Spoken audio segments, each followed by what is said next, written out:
Give me a beatbox. Welcome to Making Fun, the podcast that's good enough for who it's for. Episode 5. Number 5. I am Jeremy Miller, and I'm here with my brother. People who don't know him call him Hey You, but we know him as Drew Roberts. How's it going? It's going. I'm a bit tired today. And we're getting a late start. Yeah, well, I got sidetracked and then had to take care of trash and stuff this morning. So, what you been doing? Well, let's see. A little bit of this, a little bit of that. Over the last couple weeks, I took a stump out of my backyard. I did it the hard way with an axe.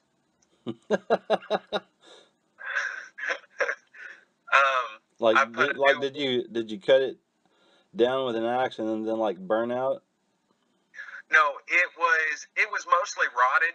The interior part of it had already broke down. Oh, okay. And then I just had like 5 or 6 different pieces that were they were good sized chunks, about 4 or 5 inches in diameter, that had to be cut out, that were sticking up.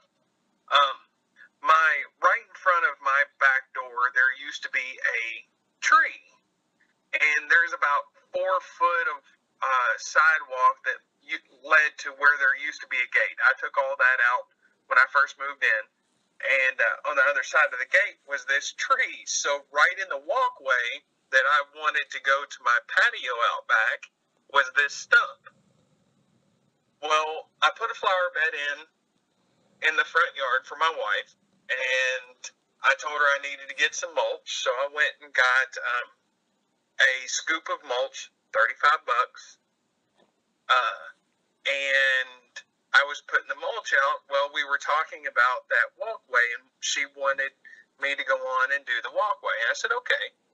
Well, she expected me to just put it around where the walkway was, which went around the stump, and I got tired of having to walk around the stump every time, so I took the stump out. Sounds reasonable. Yeah, my couple hours of putting mulch down turned into a whole day escapade. It's usually the way it goes. But I got it taken care of, and it looks a lot better now. Do you have video software yet? Yes, I do. I found video software. Holy crap! I sat down. I had some free time yesterday, and I started looking up, and it's called Shortcut. It is a free open source software. But how does it work?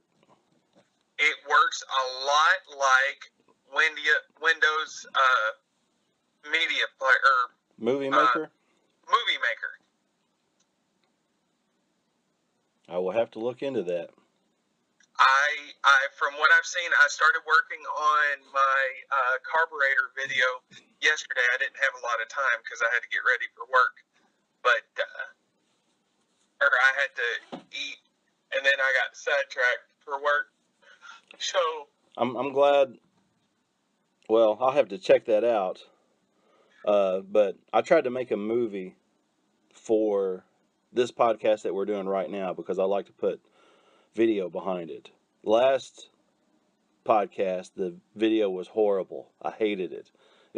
But the reason I do that is that when I go into YouTube, it'll always bring up the alert that says you can maximize this video or whatever. Yeah. And that just aggravates me when I go in there. So I like putting a video behind the podcast. And I doubt anybody will ever watch them, but I enjoy having that visual aspect to it, especially since it's on YouTube. I started messing with the software. I got all my clips into it from the carburetor from beginning to end, which was about 45 minutes. And then I started finding there's no real like wizard to show you how it works. So I was just kind of stumbling through the software and found the parts where you can fade in, fade out, how to make it go faster or slower, how to delete and add audio, that kind of stuff. The basic stuff, I found all that. I haven't gotten into a lot of details about how to cut and edit the clips yet. I had to try that out. What I did was I went to Google Chrome, and I just typed in best free video editing software. And I was reading through one of the articles, and it was the top 10 free ones, and it was the first one. I was like, they said it worked like Movie Maker, so I went on and tried it, and so far, so good. Be more update once I get a couple videos uploaded or worked on and see what happens. But does it have many options? From what I can see, there's quite a few options, but I haven't got a lot into it. I mean, just from the parts that I looked at, there was a lot of options. Okay. More will come ahead once I know more about it. But yes, I did. I was texting you yesterday when I found that. Oh. Well, multitasking. You're multitasking right now or then? No, then. What else are you doing? Let's see. I've been doing my gardening. Been keeping my plants watered and stuff. My shepherd's hook for Desiree's, my wife's, hanging plants was keeling over, and I was going to buy a T-post to put in the ground, and then I realized that I had about 8-foot piece of pipe laying back behind the house, galvanized pipe. So I drove the pipe into the ground and attached the shepherd's hook to it, and now my shepherd hook's not falling over. That'll work. That's actually something I've been thinking about making with some of that heavy gauge wire I have. It would take like 3 strands or something. What, shepherd's hook? Yeah. Try it. I will. I'll put that on the list of the 1,000 other projects I have going. Let's see. I got the crate off the ground. It is sitting on blocks currently. That's exactly how far I got with that. What are you going to cover the sides with?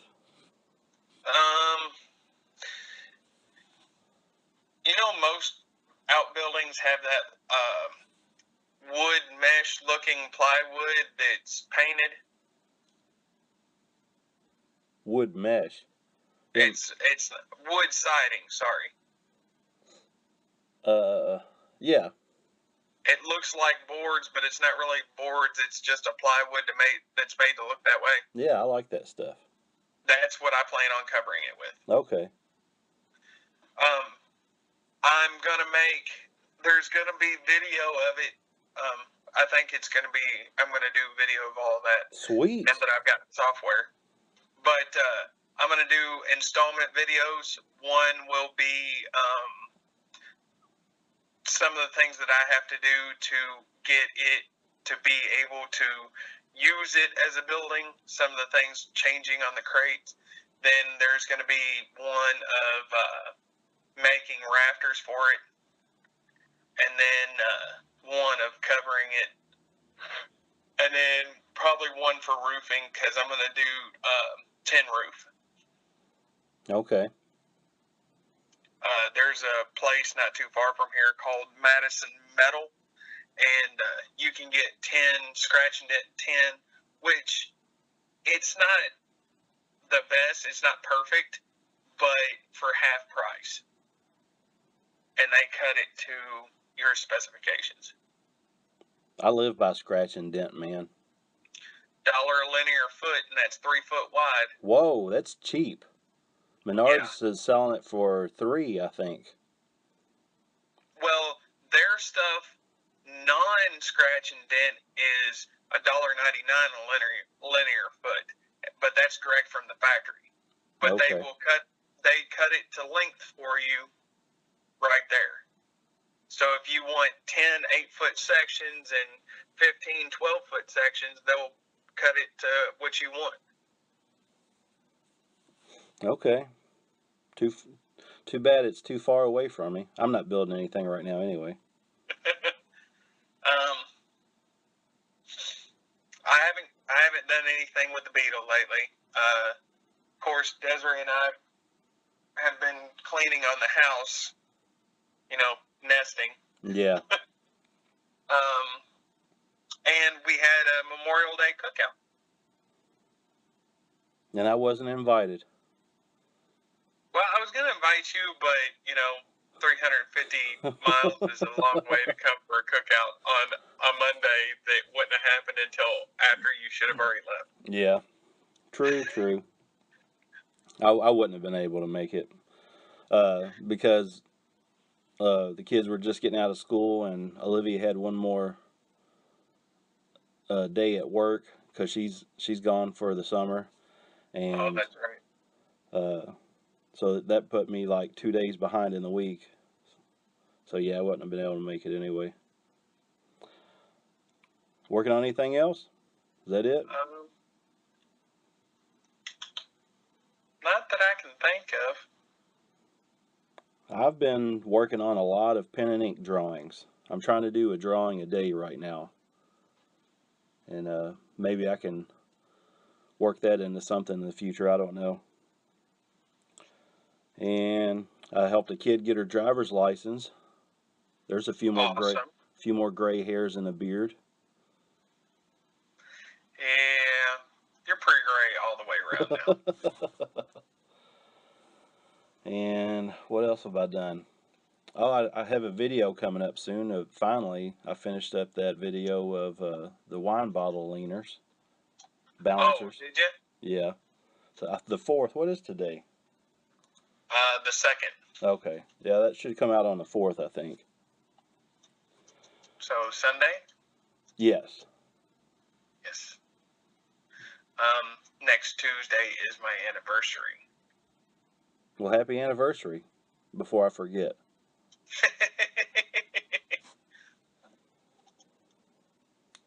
Been watching anything? Or should I say, what you watching? Let's see. The video I sent you of the guy that did what was his name? That did the vase with the zipper on it to make it look like it was unzipping. Yeah, that guy's in the Facebook group. I can't think of his name right now. I'm pretty sure he's in the Facebook group. I watched a lot of videos, and I can't seem to bring to mind what I watched. This is going to be one of those weeks, isn't it? We've got an obscure topic, and we can't remember nothing. I can't remember anything because of Broughtonism, but half asleep doesn't help anything either. Yeah. I've been doing a lot of, keeping up with my yard work, adding the flower bed into the front of the house. I added mulch around the tree in my front yard, and then all my gardening stuff in the backyard. It used to take me a tank and a quarter on my push mower to mow my yard. Now I'm down to 3/4 of a tank to mow the yard. That's good. So, a tank and a quarter to mow the yard you have now? Yes. How is that even possible? You need my son Killian over there mowing the grass. He doesn't stop for nothing. He just knocks it down and goes over it. Well, because I actually do walk at a slower pace to make sure that I don't just knock it over. If there was a race for fastest mowed yards, I think he would win it. Well, that is something else because I scalped my yard for 2 weeks in a row specifically to try to, kill it down some because there was parts that were just way too thick. And in doing so, those parts aren't as thick anymore and a lot easier to mow. I'm sure Still, that helps too. still, you have a little bit of yard. My yard is 3 times your size. I can't believe it took you a tank and a quarter to mow your yard. Oh well. Most of mine's edging. Oh, see, I don't do that. Now I have my cordless weed eater now too. That helps. I was thinking about that yesterday. I have this old electric weed eater in the garage, and I was wondering if I couldn't just mount a drill on that and use it like that. Dude, I want to see you do that. Always thinking. I want to see you do that. I think that would turn out awesome. Yeah, but my drills aren't the best in the world, so it would last probably 3 times. And? It'd be a good video anyway, the trying of it. Hey, you can buy one of those $20 jobs from Harbor Freight and try it for once. Yeah. I was trying to think which one would be the best. I definitely wouldn't try to use my new one because it would wear it out real quick. But I have one that I've had for a while now. I can't remember what brand it is that the kids got me one year. But I wouldn't want to burn that up either because it's kind of like my backup. I really should invest in some better drills. I've got a cordless and a corded drill currently, and that's all I've got. You don't have an impact? No. Well, I've got pneumatic impact. Well, you're not doing a lot of woodworking though either. Mm-mm. I got that Black & Decker set for Christmas, and it has the impact with it. I've never had an impact before, and I love it. I used to have a 1/4-inch impact on my Black & Decker, but my drill, the whole head assembly came off the drill, and it was just a 1/4-inch impact, and I loved that thing. But I haven't, not since that drill died on me. That was probably at least 7 or 8 years ago. My buddy Travis has a 3/8 1/2-inch and no.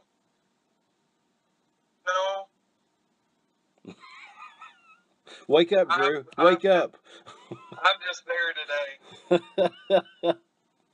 Hey, we're way off topic. I can't remember if it's, anyhow, they use a impact or a cordless impact at work for teardowns and stuff, and it takes them a quarter of the time that it used to be able to tear down the machinery at work. Right. Well, that's some heavy stuff, though. Well, this week, I'm going to get back to what you watching. Because I haven't talked about that yet, and it's in my notes. I need to cross it off. It's driving me nuts. I walked. This is going to be the best podcast ever. Waka. I watched a documentary about a guy named Henry Darger. And he was kind of like an artist writer that no one knew about his work until he passed away. And I think that he worked as like a custodian or some kind of maintenance person for hospitals in the area, in Chicago area, I think. But he left a huge work called The Realms of the Unreal. And the guy was a loner. He didn't talk to anybody. And he was obsessed with being the protector of kids, and mainly little girls. It's kind of creepy when you look at it, because the guy goes and tries to adopt some girls to raise from the church or orphanage or whatever, and he always gets turned down, and in his writings you find that he's very upset about that. And most of his drawings are about these girls. They were like a team or something. And but he almost always drew them in the nude, but apparently he didn't know the difference between boys and girls, so he always drew penises on the young girls. And there's just thousands of pages of writing and paintings about the stories of these characters, and he often incorporated people from his everyday life. He used their names and kind of like Their persona. yeah, a little bit, but he changed it. It's really wild. It's definitely somebody that was cloistered in their own world, making up things that had somewhat of a limited understanding about things and imagination, and just pulled things from the real world into his imagination. He was a real odd duck. I'm going to tell you that. It was pretty interesting. That sounds interesting and weird. Yeah. Well, I like that weird, surreal kind of stuff.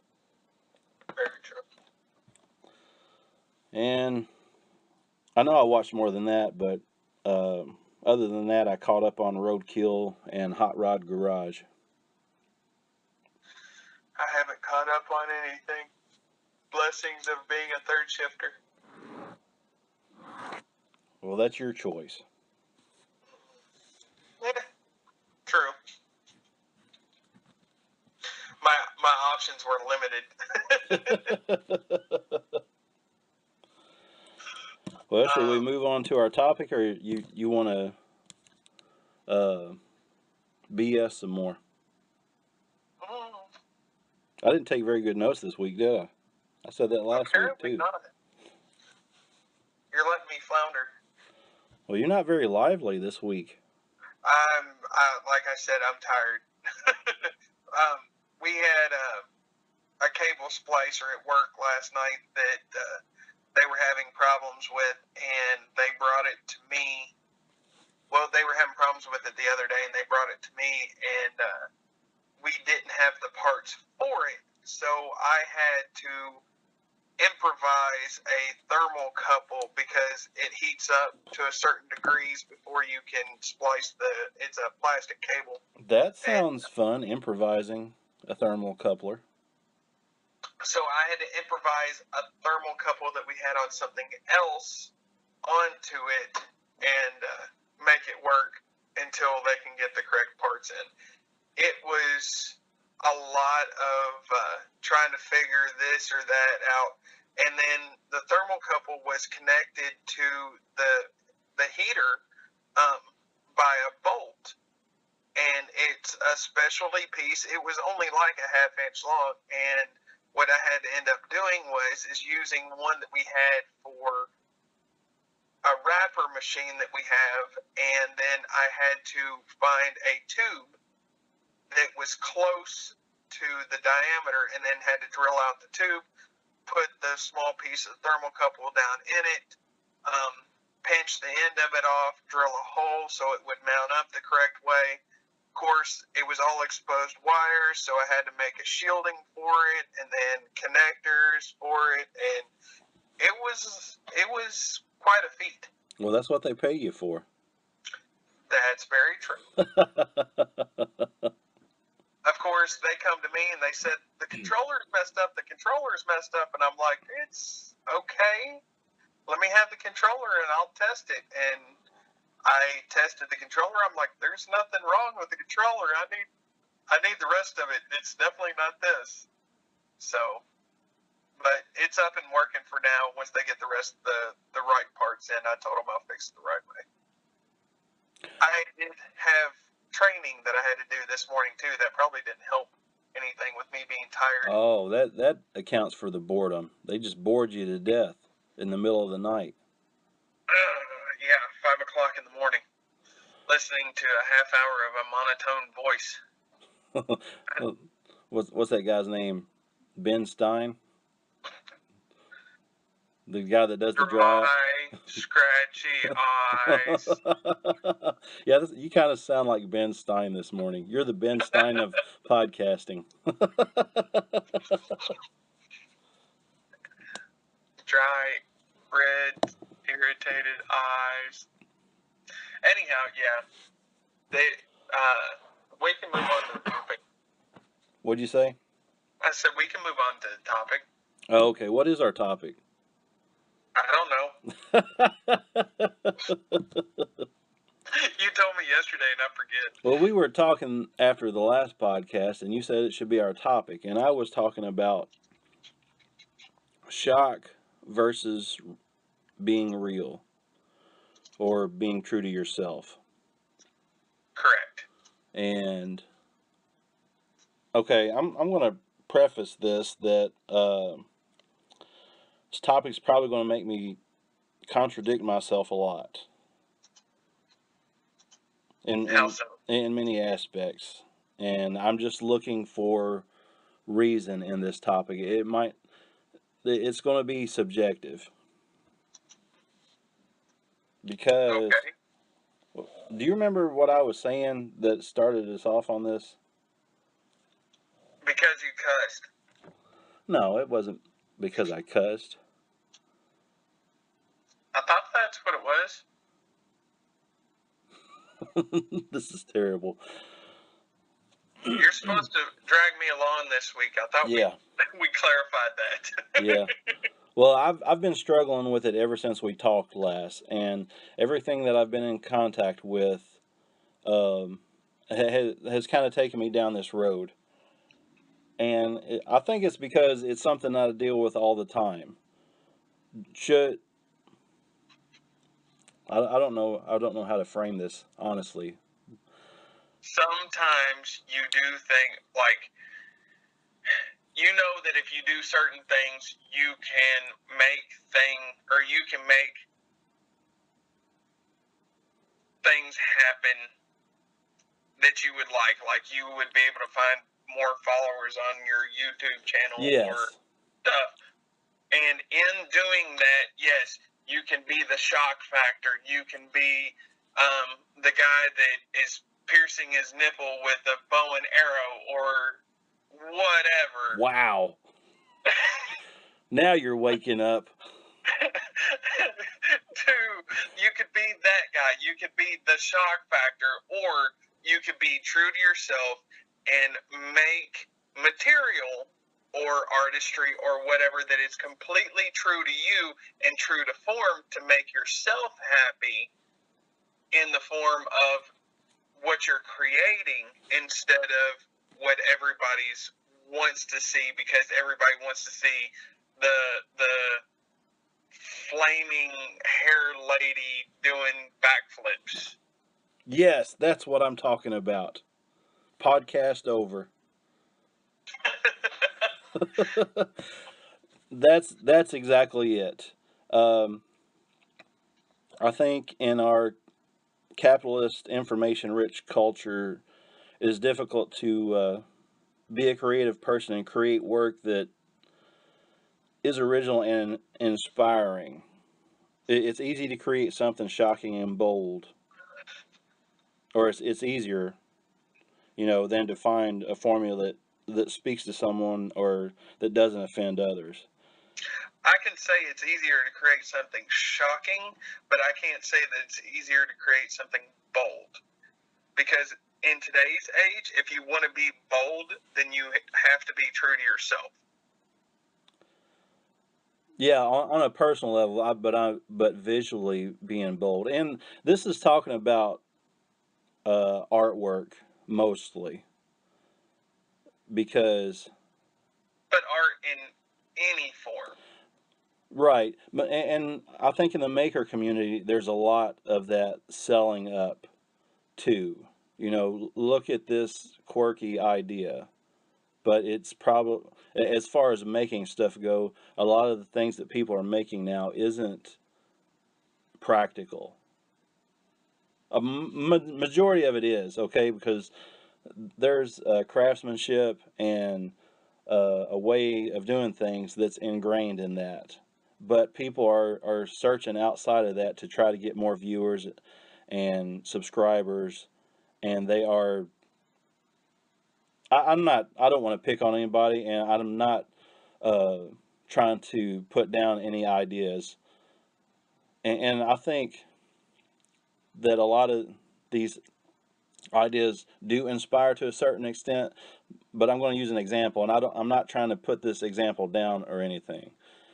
This is part of the searching the process, but that example would be David Welder's hamsheti, the hammer and machete mix.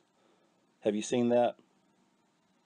No, I haven't. It's basically just a hammer with a machete on the bottom of it.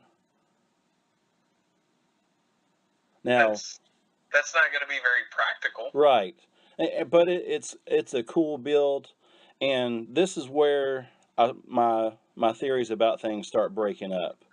But at the same time, that could be a good artistry piece. Right, exactly. For somebody. It makes you think about things. It makes you think about, as a maker, what can you modify to make the world better? Now, a machete might not be practical on the back of a hammer, but it's definitely an interesting build, and I'm sure a lot of people think it's stupid, but it has that shock factor as well. So this is where the subjectiveness comes in to play.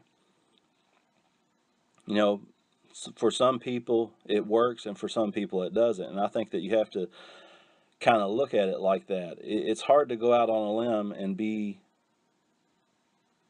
bold like that and realize that it's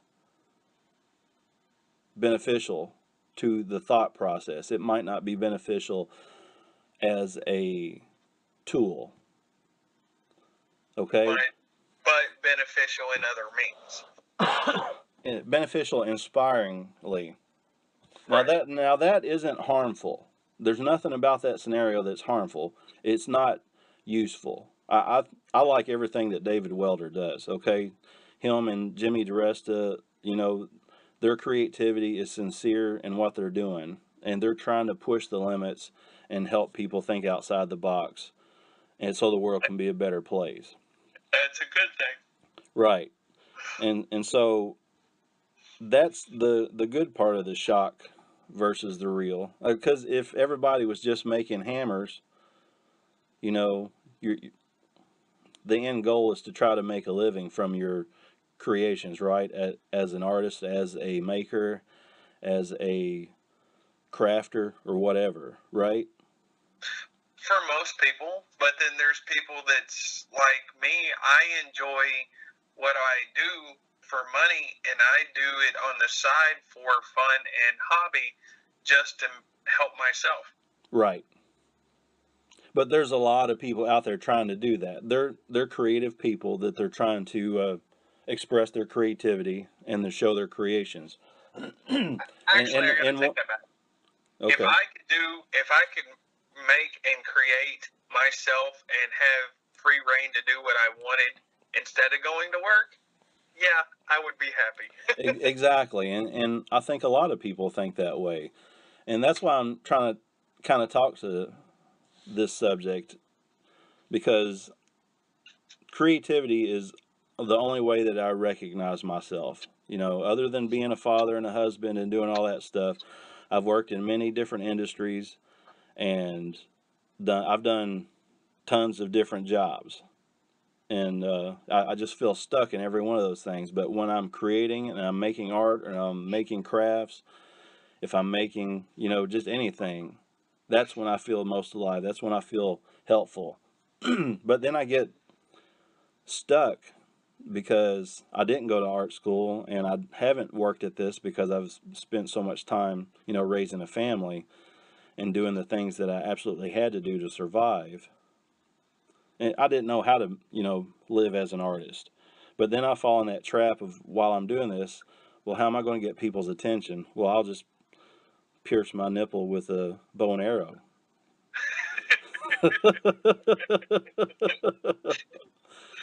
Does all this sound coherent, what I'm saying? Yes, it sounds very coherent. But I have the image of you trying to pierce yourself with a bow and arrow right now, and that just, ow. You brought it up. Actually, it reminds me of a picture you drew years ago about the liver piercing. Oh, that was a comic. Yes. It was, everybody was trying to outdo someone else with their piercings, and the guy pierced his liver. Well, but that right there goes into it too. Yeah. Well, that's satirical. Or are you saying that that was too shocking? No, I'm not saying it's too shocking. It's just that goes into people trying to one up. Like even the whole idea of people doing the different things. Hold on. Okay, I'm back. Sorry about that. It's all right.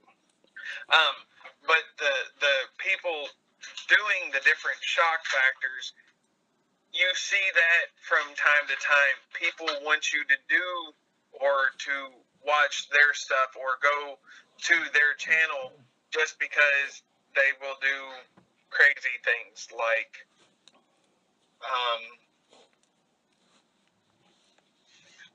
oh, I saw one and I'm trying to reference it right now and it's just not coming to me.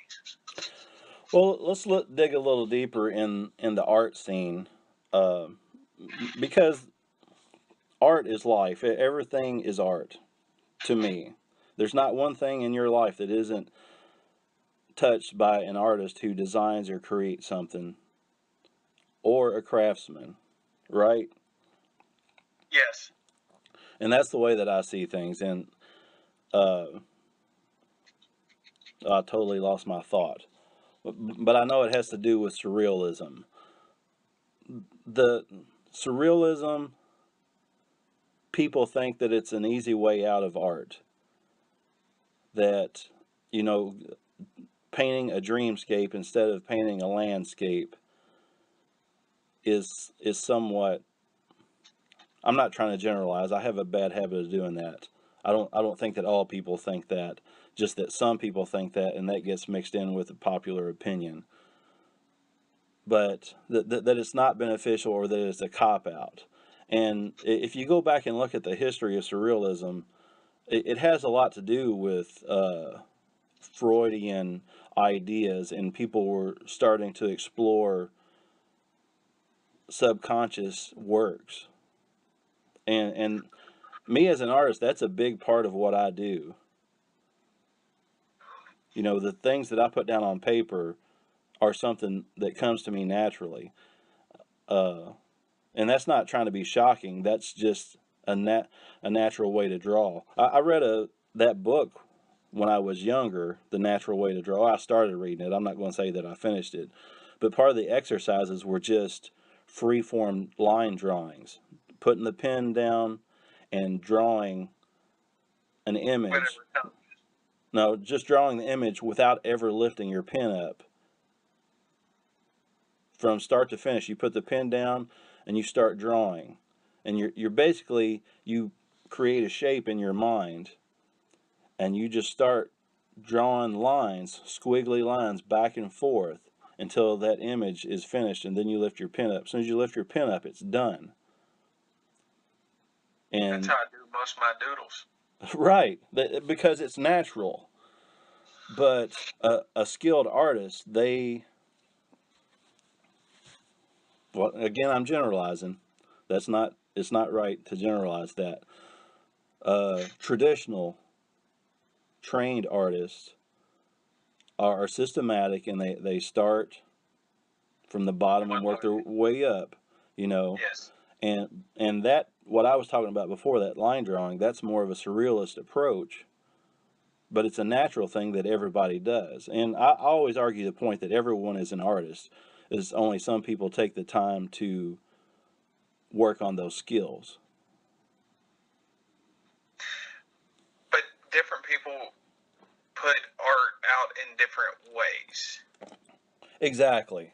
I think a lot of times different people haven't figured out the way that they are artistic to themselves. I agree with that. because I've seen like,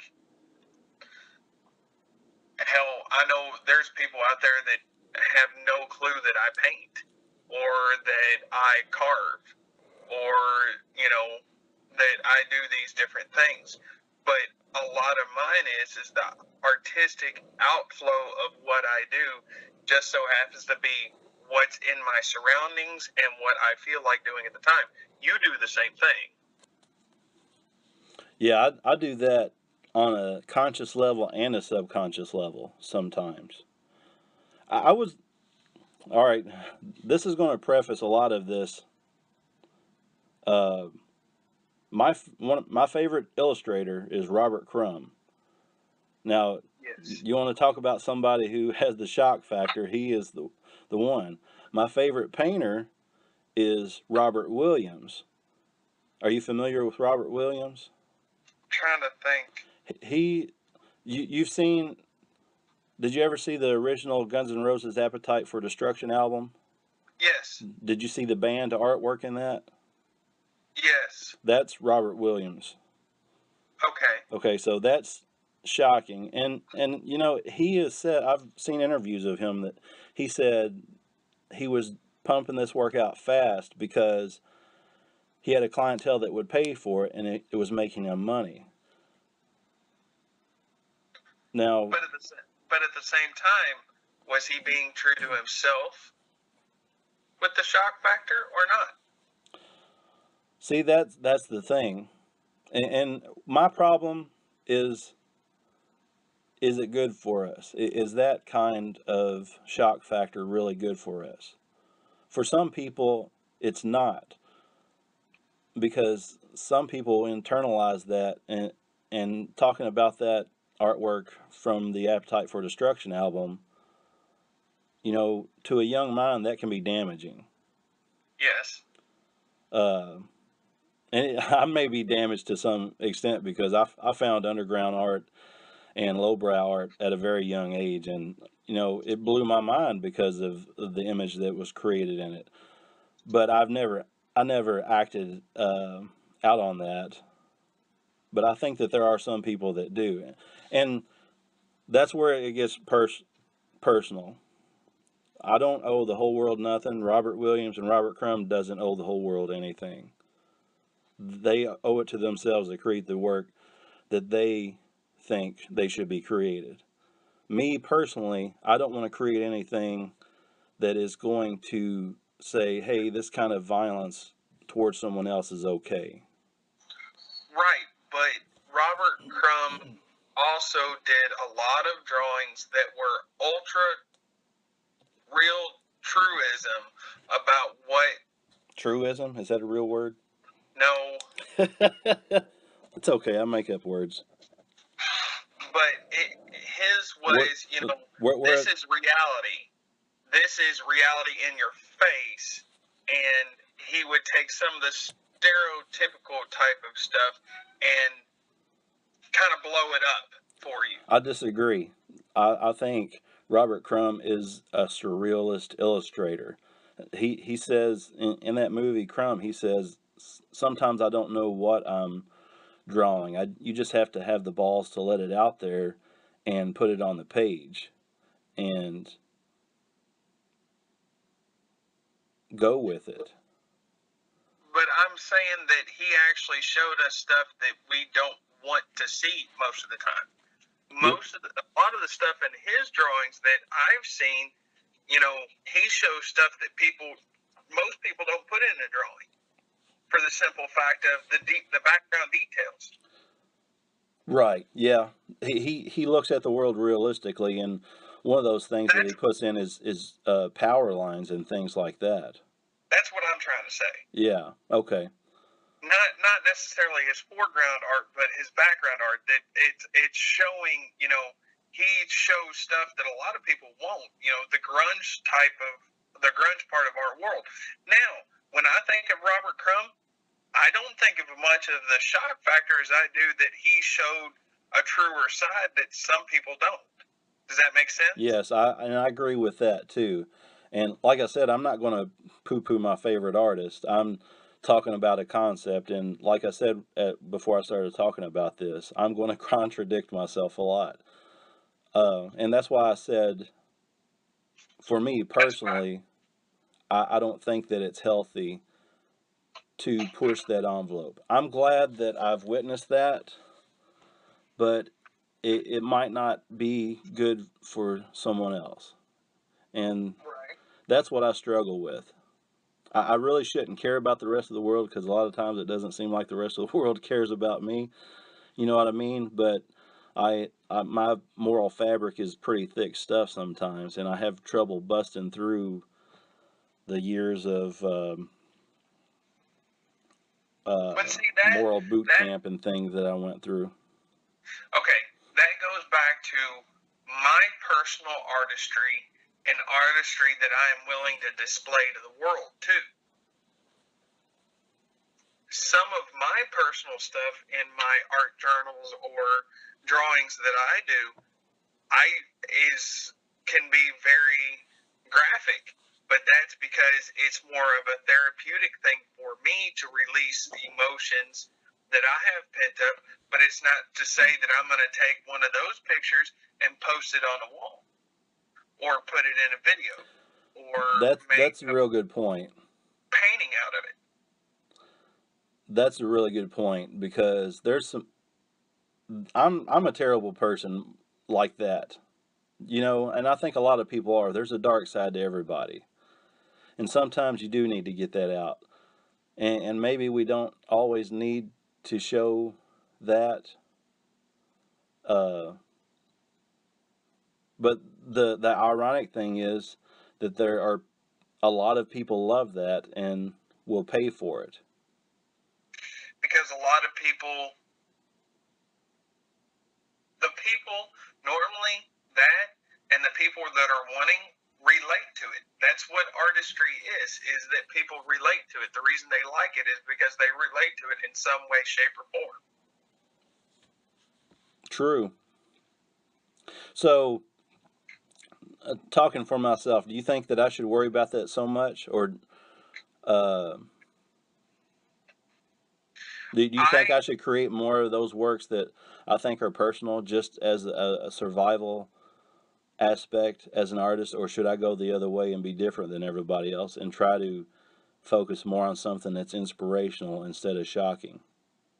I think that you sometimes overthink what you need to do I'm because laughing because it's true.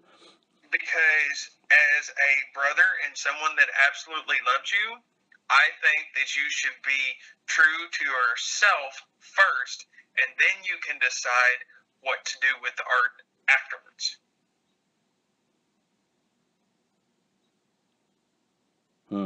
I don't know how to take that. Why? Well, I don't know how to process it. Like you said, I overthink everything. It's true. And Some of I think a lot of artists do, and I think a lot of those guys that are successful just say the heck with it, you know, and they go with it. But I don't want to be reactionary. That's what I'm one of the things that I'm saying. A lot of people think that it's okay to go out in public and just say whatever they want because they are entitled as a person. And I've put it on me to I put it on myself to be a bigger person and not say those things and try to be accommodating for everyone around me, because I don't think there's any reason to be ugly. you don't have to push your ideals or your bad side on anybody. Right.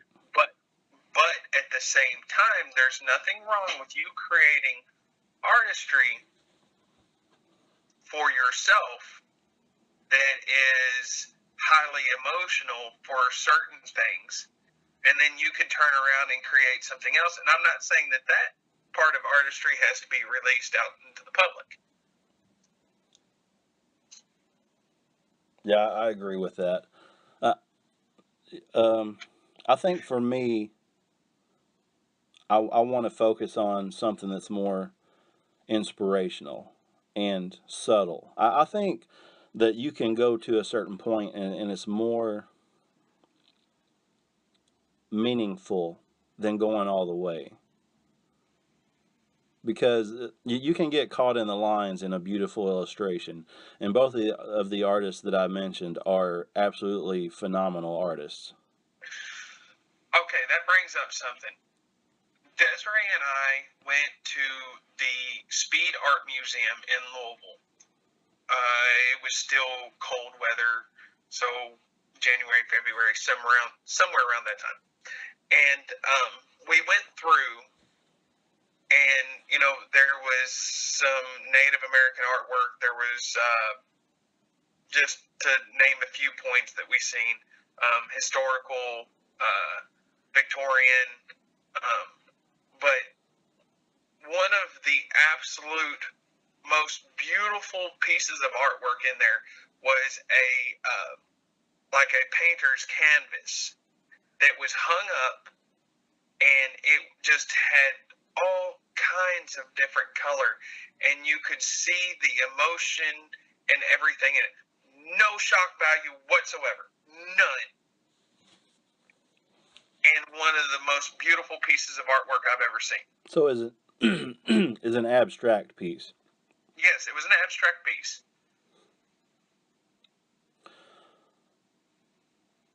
And no matter which way you looked at it, it completely changed because it was a three-dimensional abstract piece, but just absolutely beautiful. And it was all no dark colors. It was all light, bright colors, and it just looking at it made you feel happy, and it inspired me. So even today, seeing that in my mind still inspires me. So without any shock value at all, it's a very, very inspirational piece. So it's possible. It's very possible. Right. Well, the shock value of that is that it's abstract. And abstract is the most sellable work because it is so subjective, and anyone can subject their own thoughts and opinions through that. And some people will argue, well, that's not artistry, that's just paint splattered on a canvas. I agree with the first, that it is inspirational, and it takes a lot of skill to do those works, to actually put the thought and emotion into it, and use your skill with the materials to make that work. I've created a lot of abstract work. I don't think that it's good, but it's like you said before, it's important for me to make it. It's important for me to experiment with it and get that out. Correct. I am great at landscapes. I don't know why, but I'm great at landscapes. I hate painting landscapes. I hate it. I would much rather do something abstract, or hell, I would much rather sit and carve or do a wood burn piece or anything else besides landscapes, and I'm good at them. I don't know why. I haven't seen you paint a landscape. I've done one since high school. I used to do them on saw blades.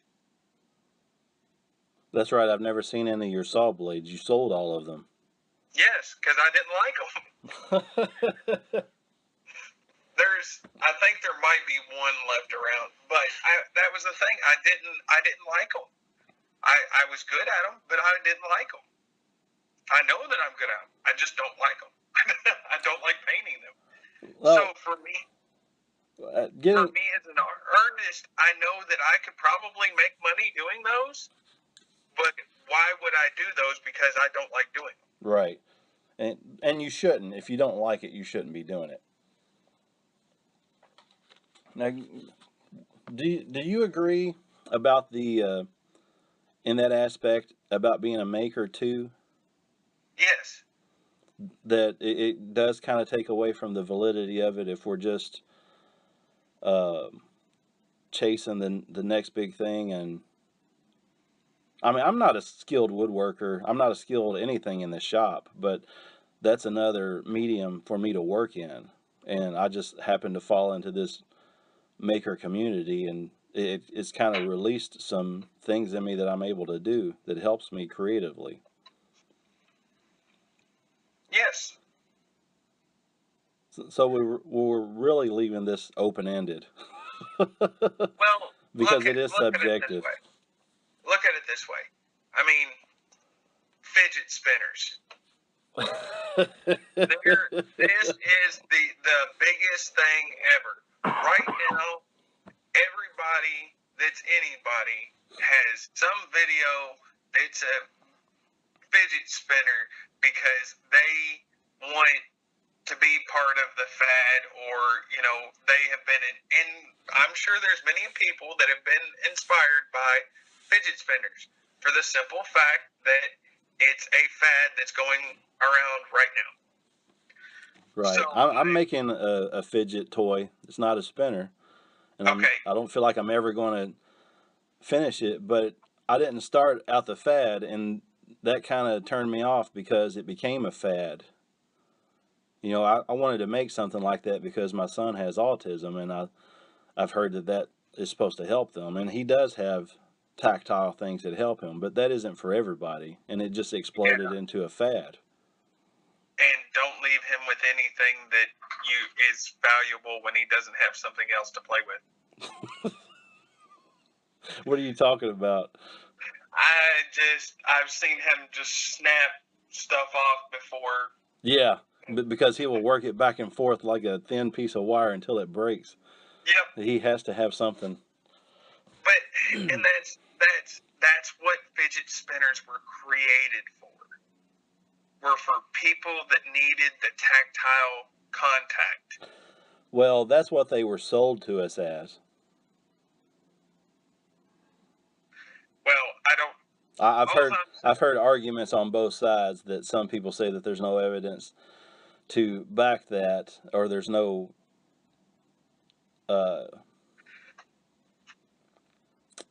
what's the word? Broughtonism setting in. I've totally lost it. The fidget cubes, have you seen those? Yeah.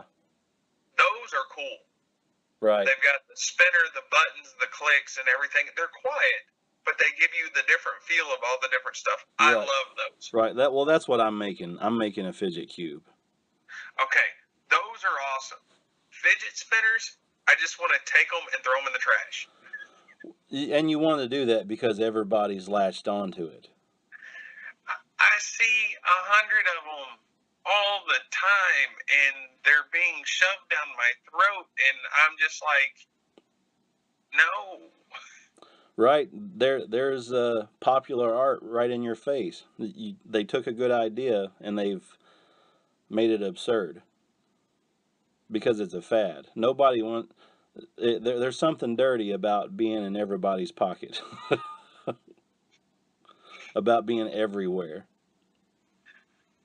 That's true. The more popular you get, the more people that hate you because there are so many varying opinions. And that kind of goes along with this. Everything isn't for everyone. Right. And everything that we're talking about here today is completely subjective. I could go out here and I could draw the deepest, darkest recesses of my mind and find an audience that's going to buy it.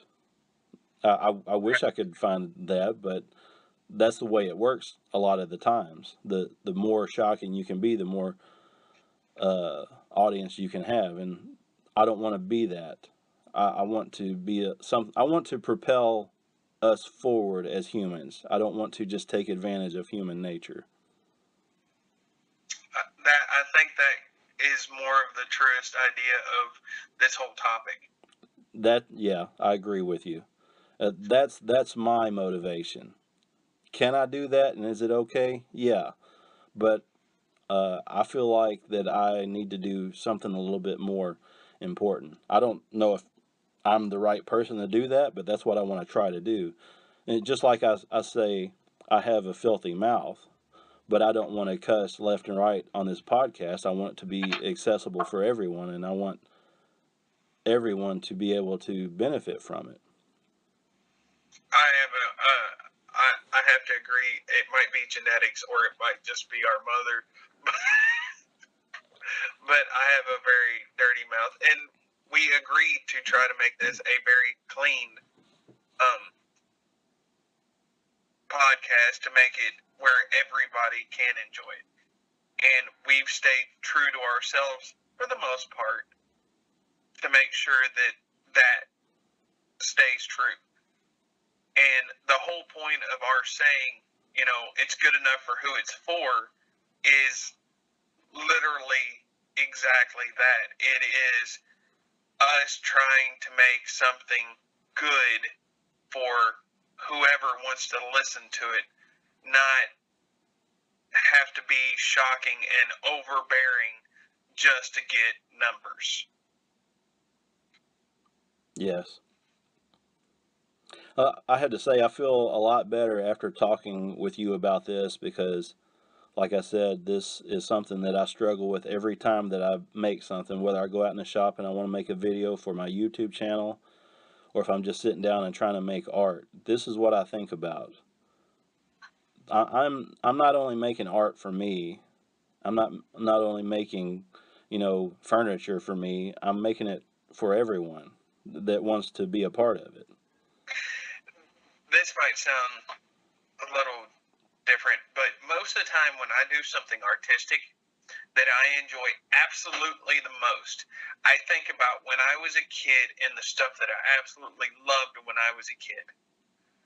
So, I think you still have it. That little carving I did sitting on the back of the Red House in New Philly. Yeah. Okay. I love the Eastern Island guys, the heads from Easter Island, which is actually a full body torso and everything. Now we know that, and that's kind of the influence that I had when I was carving that. But it was a lot of my artistry takes me back to when life was just simpler. Well, there's a truth that speaks to you from that, isn't there? Yes. That you're mesmerized by magic when you're a kid, and it's hard to recapture that once you find out it's all a trick. Yes. But you still retain that feeling that magic gave you the first time that you saw it. So, and my goal is always something to bring that feeling back. Right. That's where I find myself most of the time in making or doing stuff. I mean, sometimes I make stuff strictly for its purpose. My shed. I mean, I'm not building it to be a master carpenter. I'm building it so I can have a shed. But if you wanted, you could be inspired by Frank Lloyd Wright and make it part of the landscape as well as a functioning shed, and then it would be art and it would be inspirational to you and everyone who sees it. Very true, but I just really want a shed. But for the most part, this is going to be utilitarian. Right. Right, and there's nothing wrong with that. And part of it is time and money. True. But being true to myself in that is, I know what I need, so I'm doing it as I need instead of as an artistic view. I mean, I will still make it look appealing as a building, but I'm not necessarily going to go out of my way to make it extremely what I would want to be a perfect building for me. Right, you know what I'm saying? But there could be someone who sees it and is inspired by it also, just for what it is. Very true. And that's the way we are as people. We relate to things, and relatable is inspiring a lot of times. Well, but that goes back to even the shock stuff. People relate to it. I agree. I agree with that. I relate to it. It's opened my mind about a lot of things, but for me, I don't want to go that far. I want to draw that, and I want it to be acceptable, but I don't. I know that there is someone that it's harmful to because their brain can't process that. And you're trying to keep that separate from you. Right. I don't want to hurt anyone, and I don't know if that makes me less of a person as an artist, or I don't feel like it does, but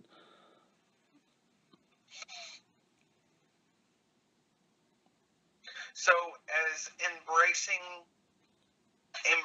you have chosen to embrace the betterment of yourself and of humanity in your artwork to try to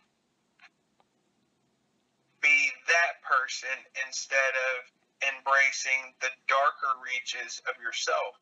So, in other words, not only are you doing it physically as artwork for the betterment of society, you're also doing it as the betterment of yourself. yeah, one of my things that I'm trying to incorporate in my mission statement is something I've put at the end of most of my videos is live free and do no harm. It's impossible to do no harm. That's that I got that from the Hippocratic Oath. There's more to it than that. You have to strive to not do any harm because no matter what, you're going to create some harm. You can't walk across the grass without stepping on a bug. Or bending a blade of grass. Right. So you have to be conscious of those things if that's how you're living life.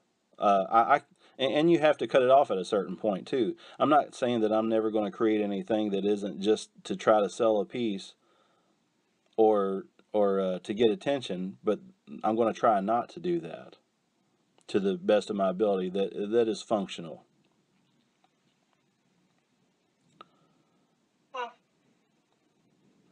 I can see that. I'm really glad that we talked about this. This has taken a lot of courage for me to talk about this. And like I said before, this was all subjective. Most of it is subjective, and a lot of it is just my opinion for myself. But you know what? What? It's good enough for who it's for. Exactly. Podcast over. We we do have to wrap it up. It's at an hour and 8 minutes. See, after I woke up, it worked. You want to send us out? Oh wait, are you directing people to your YouTube yet, or no? Not yet. No. All right. I want to get like 4 episodes or 4 videos up and ready before I go that far. Okay, and let me know when you're ready, and you can get all this audio or just the videos or something and put on your channel as well.